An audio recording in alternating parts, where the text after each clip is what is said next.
Hello, today we are going to discuss UP TET previous year paper most important topics जो बार बार repeat होते हैं। UP TET के exam में जो आपके टॉपिक्स हैं जो बार बार रिपीट होते हैं, जो मैं टॉपिक्स आज आपको बताऊंगा, आपको उसमें जो है मतलब ढंग से उसकी स्टडी करना है।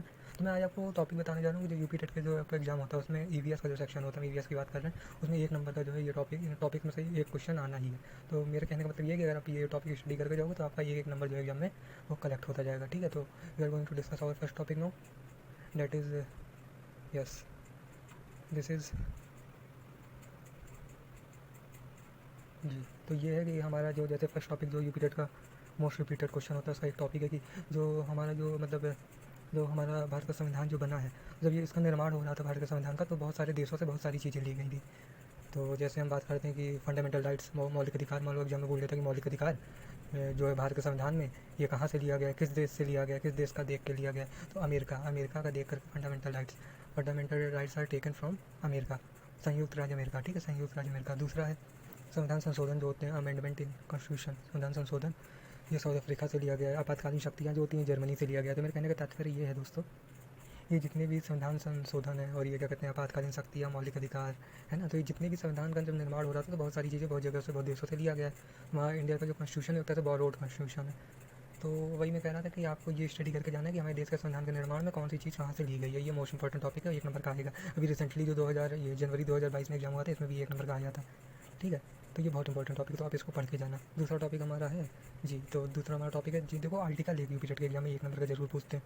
तो यूँ तो बहुत सारे आर्टिकल हैं, लेकिन जो इसमें थे बहुत इंपॉर्टेंट आर्टिकल थे वो हैं फंडामेंटल राइट्स के आर्टिकल। ठीक है, तो जो फंडामेंटल राइट्स के, मौलिक अधिकार के जो आर्टिकल है, ये मोस्ट इंपॉर्टेंट आर्टिकल है। जैसे ये है आर्टिकल 14 से 18, 14 to 18 ये हो गया समानता का अधिकार। आपका अगर आपसे पूछते हैं कि मतलब क्वेश्चन आता है कि समानता का अधिकार किसमें है, राइट टू इक्वलिटी, तो 14 to 18 है। Right to freedom 19 to 22। तो मेरे कहने का मतलब ये जितने भी फंडामेंटल राइट से संबंधित, फंडामेंटल राइट से जो संबंधित क्या कहते हैं कि तुम्हारे वो आर्टिकल हैं, ये ज़रूर आता है। तो आप लोग के लिए जो मोस्ट इंपॉर्टेंट आर्टिकल है वो है 14 to 32, 14 से लेकर के 32 तक, 14 to 32, इतना आप आर्टिकल तो जरूर पढ़ के जाना। और भी पढ़ लेते हो तो सही है। 12 से 35 ये तो इंपॉर्टेंट, 12 से 35 तक है पूरा। और 14 to 22 अगर आप स्टडी करके जाते हो तो बहुत सही है। नहीं, 14 to 32, 14 से 18 जो समानता का अधिकार है, 14 to 18, 19 से 22 जो है वो राइट टू फ्रीडम है। तो 23, 24 शोषण के विरुद्ध अधिकार है। ठीक है, 29 to 30 शिक्षा संबंधित अधिकार है। तो मेरे कहने का मतलब ये कि फंडामेंटल राइट से संबंधित आर्टिकल जरूर पढ़ के जाना। दूसरा हमारा इंपॉर्टेंट डे। ठीक है, तीसरा टॉपिक जो मतलब मैं वो टॉपिक डिस्कस कर रहा हूँ जिससे एक नंबर का जो है एग्जाम में क्वेश्चन आपके ईवीएस में आता ही है। तो इंपॉर्टेंट डेज जो होते हैं और डेट जो होती है, जैसे विश्व पर्यावरण दिवस कब मनाया जाता है, मतलब एग्जाम में पूछिए विश्व पर्यावरण दिवस कब मनाया जाता है। शायद ही यूपी टेट का आज तक का कोई पेपर ऐसा हुआ हो जिसमें ये क्वेश्चन ना पूछा हो कि विश्व पर्यावरण दिवस कब मनाया जाता है। तो इसका आंसर है 5 जून। हाँ, पृथ्वी दिवस कब मनाया जाता है, तो पृथ्वी दिवस मनाया जाता है 22 अप्रैल को। विश्व जल दिवस कब मनाया जाता है, तो 5 मार्च को। 5 मार्च को विश्व जल दिवस मनाया जाता है। अंतर्राष्ट्रीय बाघ दिवस कब मनाया जाता है, तो 29 जुलाई को मनाया जाता है। तो मेरे कहने का मतलब ये है कि जितने भी इंपॉर्टेंट डेज हैं और डेट हैं, हाँ, इसको आप स्टडी करके एक बार जरूर जाना। यूपी टेट के एग्जाम में ये एक नंबर का आना ही है। मतलब कुल मिलाकर के अगर आप इसको जो डे और डेट वाले होते हैं, अगर आप इसको मतलब स्टडी करके जाते हो, तो मान लो बोल लो कि इन्वायरमेंट प्रोटेक्शन डे कब मनाया जाता है, पर्यावरण संरक्षण दिवस, है ना। तो इस तरह के क्वेश्चन है डे और डेट वाली, ईवीएस के एग्जाम में जो यूपी टेट के एक नंबर का आना ही है। तो अगर आप इसको कर लेते हो तो इस तरह से आप क्या करोगे कि मोस्ट इंपॉर्टेंट टॉपिक्स करोगे, स्ट्रेटजी से स्टडी करोगे, तो आप एक नंबर कलेक्ट करते जाओगे। जैसा कि जनरल में 90 क्वालिफाई, SC ST OBC में 82, तो और आप क्वालिफाई कर जाओगे। तो स्ट्रेटजी से स्टडी करोगे अगर आप, तो मैं आपको बताऊंगा तो आपका ये जो ईवीएस का या यूपी टेट का एग्जाम है ये क्वालिफाई बहुत आराम से हो जाएगा।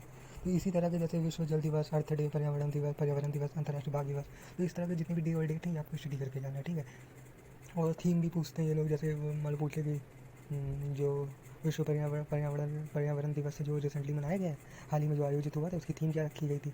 मान लो यही पूछ लें कि जो 2022 में जो इन्वायरमेंट डे मनाया जाएगा वो कहाँ ऑर्गेनाइज़ किया जाएगा या उसकी थीम क्या है। तो कई तरह से उस क्वेश्चन को पूछ सकते हैं। एक और इंपॉर्टेंट टॉपिक जो चौथा है आपका, वो अधिनियम, और वो कब लागू हुआ। ठीक है, जैसे वन्य जीव अधिनियम 1972 में लागू हुआ। वन संरक्षण अधिनियम, ठीक है, फॉरेस्ट प्रोटेक्शन अधिनियम 1980 में। वन संरक्षण अधिनियम 1980 में। वन्य जीव अधिनियम 1972 में। बाघ संरक्षण अधिनियम 1973 में। तो मेरे कहने का मतलब ये कि जितने भी अधिनियम है, अधिनियम, वन्य जीव अधिनियम, वन संरक्षण अधिनियम, बाघ संरक्षण अधिनियम, तो ये सब जो है यूपी के एग्जाम में एक नंबर का जरूर पूछते हैं। तो आप इसको जितने भी ये वन्य जीव अधिनियम, वन संरक्षण अधिनियम, बाघ संरक्षण अधिनियम, ठीक है, तो जितने भी इस तरह के अधिनियम है आपको स्टडी करके जाना है। इससे आप अपना एक नंबर जो है फिक्स कर लोगे। नेक्स्ट टॉपिक इज़, हाँ, और मैं एक चीज़ और बताऊँगा, जो हमारा इंडियन का कॉन्स्टिट्यूशन जो इसका जो निर्माण हुआ था, इसकी जो मोस्ट ऑफ द जो चीज़ें हैं वो जो है भारत का शासन अधिनियम 1935 से लिया गया है, जो कि ब्रिटेन का है। हमारा ये जो हमारा भारत शासन अधिनियम 1935 है, इससे जो है हमारे कॉन्स्टिट्यूशन की बहुत सारी चीज़ें ली गई हैं। और हाँ, एक इंपॉर्टेंट टॉपिक ये भी देख लेना कि संविधान संशोधन जो होता है, कॉन्स्टिट्यूशन अमेंडमेंट, ये जो हमारे दोस्तों कॉन्स्टिट्यूशन अमेंडमेंट होता है, ये अनुच्छेद 368 के तहत होता है, ठीक है। ये कॉन्स्टिट्यूशन अमेंडमेंट होता है, ये अनुच्छेद 368 के तहत होता है, इस बात को याद रखना बस। Only constitution amendment under only article 368। तो इसमें एक बहुत इंपॉर्टेंट टॉपिक है, वही संविधान संशोधन।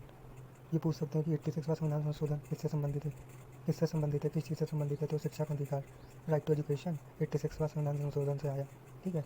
और बोले कि 97 कॉन्स्टिट्यूशन अमेंडमेंट किस चीज़ से संबंधित है, तो कोऑपरेटिव सोसाइटी को क्या किया गया, अनुच्छेद 19 के अंतर्गत फंडामेंटल राइट बना दिया गया, ठीक है। तो इस तरह के क्वेश्चन बहुत पूछ सकते हैं। मतलब बोला संविधान संशोधन के अंतर्गत राइट टू प्रॉपर्टी होता है, संपत्ति का अधिकार, तो इसको ये पहले किस मौलिक अधिकार में के अंतर्गत आता था, तो जो राइट टू प्रॉपर्टी था ये पहले अनुच्छेद 31 के अंतर्गत जो है फंडामेंटल राइट था।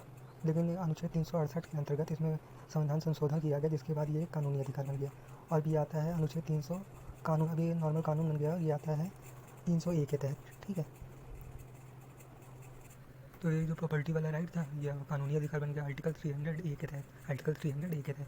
और ऐसा इस वजह से हुआ, मान लो बोल रहे कि वैसे पूछेंगे नहीं, मैं आपको ऐसे ही बता दे रहा हूँ कि जो राइट टू प्रॉपर्टी था, इसको क्या कहते हैं कि फंडामेंटल राइट से इस वजह से रिमूव किया गया, क्योंकि जो गवर्नमेंट थी हमारी, जो इसको मतलब जैसे निर्माण करना है, रोड बनानी है और पुल बनाने हैं, स्टेशन बनाने हैं, तो कुछ भी इसको निर्माण करना होगा तो लैंड की आवश्यकता होगी, ज़मीन की। तो मान लो जिसकी ज़मीन होती थी उससे सभी मांगते थे, किसान हो गया या जिसकी भी हो, तो वो कहते थे मेरा फंडामेंटल राइट है और मैं अपनी ज़मीन नहीं दूंगा, ठीक है। तो इस वजह से क्या किया गया, एक संशोधन किया गया, उसको नॉर्मल कानून बना दिया गया, ठीक है। तो इस वजह से उसको जो है फंडामेंटल राइट से हटा दिया गया, रिमूव कर दिया गया, ठीक है। तो मेरे कहने का तात्पर्य ये है कि जितने भी संविधान संशोधन है, जैसे जो बहुत इंपॉर्टेंट है राइट टू एजुकेशन, ये भी लास्ट टाइम आया था, ये तो 86 संविधान संशोधन के अंतर्गत हुआ। तो जितनी भी शिक्षा संबंधित है, जैसे राइट टू एजुकेशन से संबंधित जितनी चीज़ें हैं, मिड डे मील है, इसको आप एक बार स्टडी कर लेना, ये भी ज़रूर पूछ सकते हैं। और क्या कहते हैं कि, तो मेरे कहने का मतलब ये है कि दोस्तों यही सब है। EVS में अगर आपको क्वालिफाई करना तो जैसे आप एक वो स्टडी कर सकते हो, ओजोन दिवस से संबंधित, ओजोन परत से संबंधित क्वेश्चन पूछते हैं। और क्या कहते हैं कि जितने भी क्षोभ मंडल होते हैं, स्ट्रेटोस्फीयर होता है, ठीक है। तो इस तरह के क्वेश्चन पूछते हैं कि जैसे स्ट्रेटोस्फीयर हो गया और क्षोभ मंडल हो गया, हवाई जहाज़ किस मंडल में उड़ाया जाता है, ओजोन परत किस दिवस में बनाई जाए, मतलब ओजोन परत किस मंडल में पाई जाती है। तो जितने भी मंडल वाले क्वेश्चन हैं, ओजोन परत, क्षोभ मंडल, तो ये एक बार जरूर स्टडी कर लेना, इससे 1 नंबर का जरूर पूछते हैं। एक और इंपॉर्टेंट टॉपिक है कि मान लो आगे पूछ लेंगे कि आलू, गाजर, मूली दे दिया, 3 ऑप्शन पूछे गए, तना है कि जड़ है, है ना, तना की जड़, तो है ना। तो इस तरह से पूछते हैं क्वेश्चन ये कि बताओ, कुछ भी सब्जियाँ दे देंगे, फल दे देंगे, क्या है, तना है, जड़ है, ठीक है। तो इसके लिए आपको क्या करना पड़ेगा, तो वही मैं कह रहा हूँ कि इसके लिए आपको ये तना है, जड़ है, फल है, इसके लिए लूसेंट में दिया हुआ, इसको आप स्टडी कर सकते हो। जब हमारे कॉन्स्टिट्यूशन का निर्माण हो रहा तो संविधान समिति से संबंधित क्वेश्चन पूछ सकते हैं। संविधान समिति में मतलब